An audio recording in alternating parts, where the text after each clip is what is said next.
I'm Justin Heyman with RockCreek, and this year for Climate Week, we're focusing on the topic, investing for climate impact. Today, I'm lucky to be joined by a senior advisor and good friend of RockCreek, Kerry Duggan, to discuss how the recently passed Inflation Reduction Act changes the game for climate investing. Kerry, thank you so much for joining me here today. I want to start at a high level and go back to a discussion that we at RockCreek had last year at our climate summit with Gina McCarthy, the former EPA administrator and the first White House National Climate Advisor. One of the things she said that we always remember is she told us that with the right investments, tax credits, and signals, the government could change markets. So here we are a year later. Does the Inflation Reduction Act fulfill that promise? Yeah, that was a great summit, by the way, and I was delighted to be able to be there in person with Catherine Flowers. So Justin, just for your audience sake, Gina McCarthy, Catherine Flowers, and myself, who are all part of the RockCreek Summit, we also worked on the Unity Task Force together. I'm not sure if you know that, but back during the campaign days, and without getting into those deliberations, it was also with Secretary Kerry and others. I distinctly remember Gina's voice at that time, really talking about how the funnel of federal resource needs to go to places that are usually locked out of that future. And I'm not using her accent. We're both super Irish, but I don't have the Boston accent. But that was really Gina's philosophy. And I mean, I'm so grateful for her time in service. We were very lucky to have her for this time period when we did. But yes, to answer your question, I do think the Inflation Reduction Act answers that mail. I mean, it started, like I said, with that sort of political time frame into the policies of the administration, and then is bookmarked by the IRA, with families receiving, really, if you think about it from the president's perspective, really drilling down. It's not just about these big corporate tax relief to help with the domestic manufacturing, but we're really talking about household impact. So you'll see a lot in the IRA around residential rooftop solar and energy efficiency for homes. And so I think that speaks directly to the leaders we have. Obviously, I'm super biased. These are, he's my former boss, but that's what he cares about. He wants to know that, the $500 savings in energy per year through this act, that is meaningful at the kitchen table. And that's how he thinks, is how these investments work directly for consumers. So you'll see rebates and tax incentives. The EV tax incentive is huge. I live in Detroit.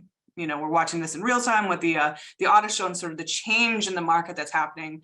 It's a terribly exciting time, Justin. It is a rapidly evolving time. And the only thing I would just say to your audience in terms of the Inflation Reduction Act, as I would have said with all the other massive legislation that's just passed, is it's still very much early days. So as we watch these things unfold, you'll see both the White House and the Department of Energy, two of the places I spend a lot of time, putting out content for your audience. And I'm sure that you guys are getting it out to the community here on the phone.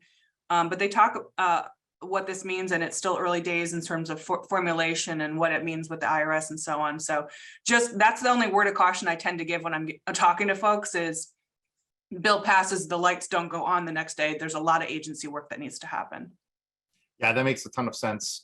You mentioned a couple of areas there: residential solar, EV, that the IRA addresses. Could you give us a sense? What are the sectors that are going to be the winners from the passing of the law? And I mean that both in terms of who's going to see dollars or the most dollars, but also what sectors is this going to be the most transformative for? Yeah, I mean, the IRA covers more than just clean energy, but I think my background and my horse blinders are a little bit in that sector. So let me just drill down within clean energy. Certainly, solar rooftops I mentioned. I think the energy efficiency in the residential sector is important. I think heat pumps are the jam right now. I was a little late to the webinar because I was talking about heat pumps on another call. So I think that's exciting. I already said EVs.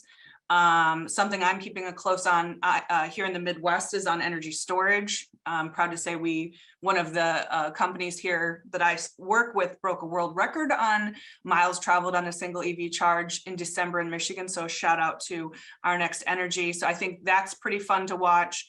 Home appliances, which are always the sexiest thing to talk about, but again, kitchen table issues, something to watch out for. let's see, wind turbines, I think, you know, the White House, I think, has put out numbers like 120,000 wind turbines, grid scale battery plants. I mentioned energy storage, that's what I'm talking about. 950 million solar panels. So there's a lot of treatment to those sort of clean tech. There's also some treatment in here with building resiliency at the community level. So, you know, major reductions in greenhouse gas emissions and avoidance that has specifically to do with, you know, community resilience. So I'm not just talking about the built environment, but human health. So that's what I mean when it's a little bit broader but very thoughtful, I would say. Let's see, jobs is a thing. So who else stands to win? There's the potential for a whole new workforce that can be trained to make batteries and to do drilling for things like geothermal. There's just a lot of opportunity in the workforce. You know, my former boss is keen on having good paying union jobs. And I think that's what this act ramps up. And then maybe and there's a lot more. This is a huge piece of legislation. So if you haven't spent the time looking through it, that is worth your time. But domestic manufacturing is something that I mentioned, bringing the technologies of the future to the country and getting away from sort of this reliance on places like China for sourcing materials and so on. So that I think buttressing our local economies through this act is really exciting. You know, what types of companies do you think it is that will, you know, sort of be the winners here? Is it the large infrastructure players? Is it the small businesses with established solutions that will see growth? Is it sort of the new technology, new innovation type startup businesses? As we think across that spectrum, where do you think the winners will be? Well, the legislation itself does touch on like very specific sector in small business, like commercial building owners get a tax credit of $5 per square foot to support energy efficiency improvements, which will bring down the utility bill. So there is some specificity there, but I want to remind folks, like this is a huge piece of legislation and the biggest climate investment in our lifetimes, more than likely. But there is other legislation and other policy that harmonizes with this legislation. So I just want to draw everyone's attention to, and you would have heard me talk about it at the summit, but the Justice 40 platform of this administration, which is being shaped agency by agency. So there's, you know, you do have to pay attention to what each agency is putting out. I'll talk about my alma mater agency and how they're doing it, but they put into their grant agreements things like a community benefits agreement. It's not the exact, you know, in a city like mine, it'd be called an ordinance, but it's a community benefits agreement so that as a bigger company is looking to participate and receive a federal grant, they're thinking about how that grant actually impacts the local community. So I use the word buttress because I'm a tree person, but I do think about it like that. If you're going to, the administration is going to give a grant to a company that's going to do a big, you know, domestic manufacturing, whatever, you're actually thinking about what is the workforce surrounding you? How does this, what's the uptake in the community? And I just think, obviously, I'm a big fan of the team around the secretary, as well as the secretary herself.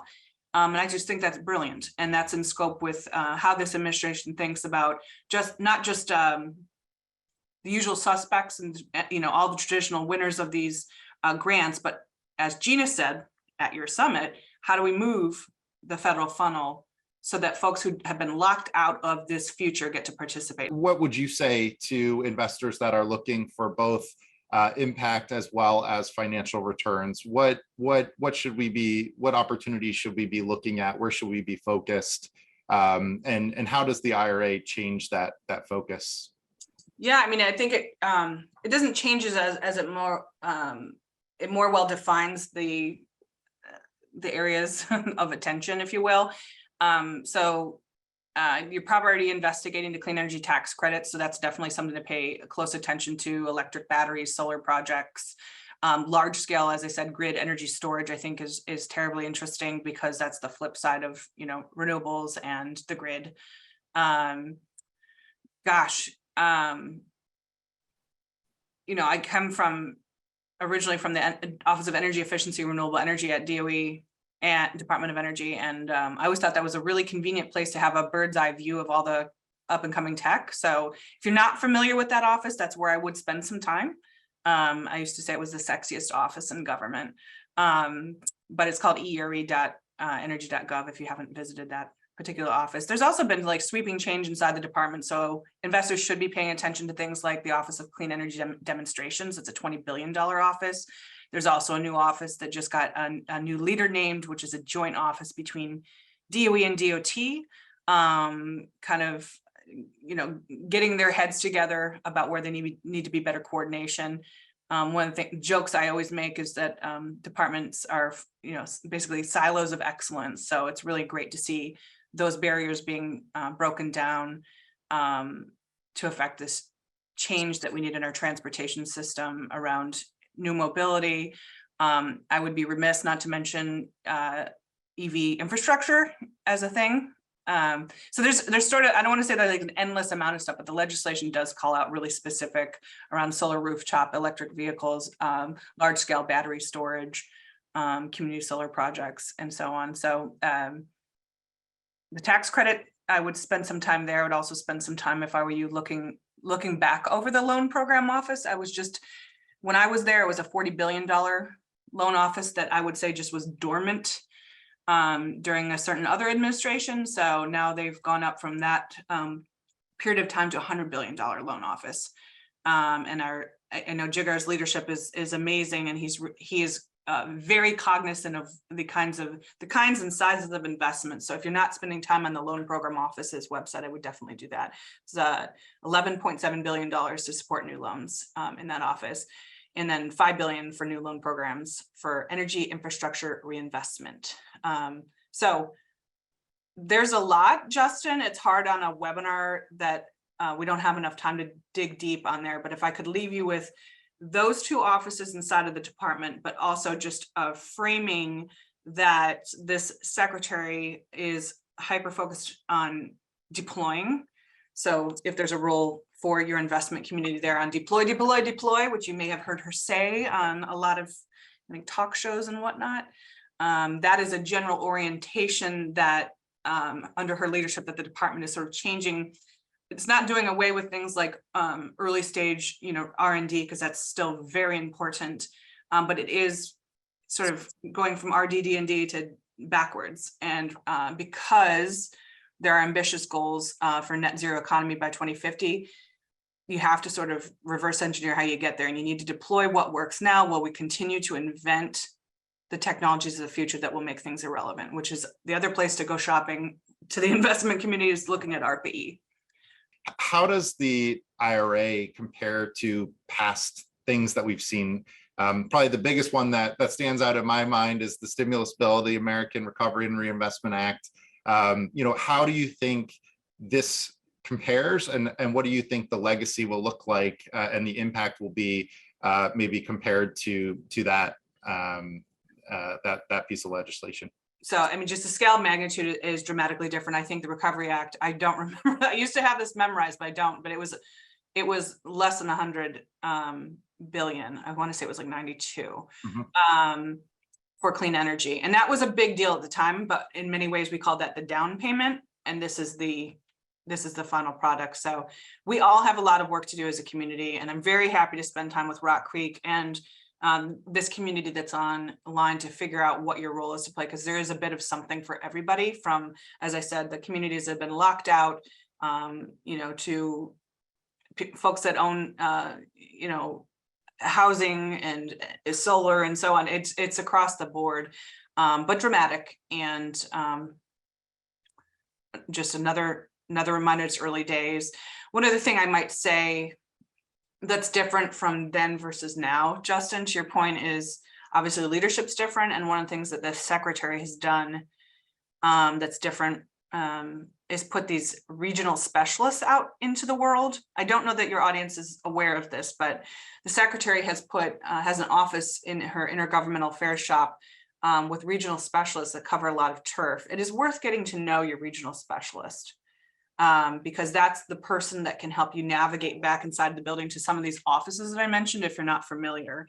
And so we're trying, I would say, and this kind of started, if you guys remember when Bill passed and they put together different websites to make it easier for Joe Public to understand how to access the resources of the federal government. And that to me is very different, because it could, you know, again, taking the agency I know best. If you know DOE, you know how to navigate DOE. If you don't know it, it is a very big, confusing mess. But this administration has made a point to try to make opportunities more digestible, not only for big investors that are writing big checks, but for Joe Public that wants to figure out what's in it for them. So those are two differences. And I'd be remiss to say, if your community has folks that are looking to get engaged in sort of, this is probably not the right audience, but there's the Clean Energy Corps and the department is trying to hire. So what this happens when these big bills pass, the agencies sort of have to balloon out a little bit to be able to deliver on the legislation. So they still are staffing up, and the Clean Energy Corps is one place where folks can look. So, you all are big investors, but you might have children that are interested in this work. I certainly am involved with University of Michigan here, and that's a question I get all the time, is the students out there are trying to figure out their role in it. So there's literally something for everybody in this space, Justin. So I kind of went all over the place with that question, but there is a very big difference between then and now, and then heard a little bit. So this is big. Oh, that's very helpful. Well, we could go for hours picking your brain here. It's been super useful. I want to ask one final question as we close up here, just to kind of remind us where we're at. I guess the question is, now that this bill is passed, is the climate challenge solved, or will it be solved based on this, or is this just the start or the middle? Where are we sort of at in terms of addressing the challenge in front of us? To answer your question, I think about what Dr. Holdren used to say when he was a science advisor to President Obama. When it comes to climate, you either mitigate, adapt, or suffer. And there's a lot of suffering out in the world. So no, climate change is not solved, Justin. Look at Pakistan, like things are rough in parts of the world, particularly for communities of color and low income, and they will continue to feel the burden. Puerto Rico, another real-time example. We're now less bashful about calling a climate disaster what it is. So that's changed. So I think this is certainly, as I said, we had a down payment a couple years ago. This is another moment that we should not waste or squander. So it's pretty amazing that it happened, and I can't wait to read that book or watch one of Afsane's webinars on how it all came together. But the fact that it did is a moment worth celebrating, which is why the president brought us together. But the real work begins now. Excellent. Well, with that, we will end there. But thank you so much for your time today and for helping us get a little more smart about how this act changes the investment world. We really appreciate it, and thank everyone for joining today.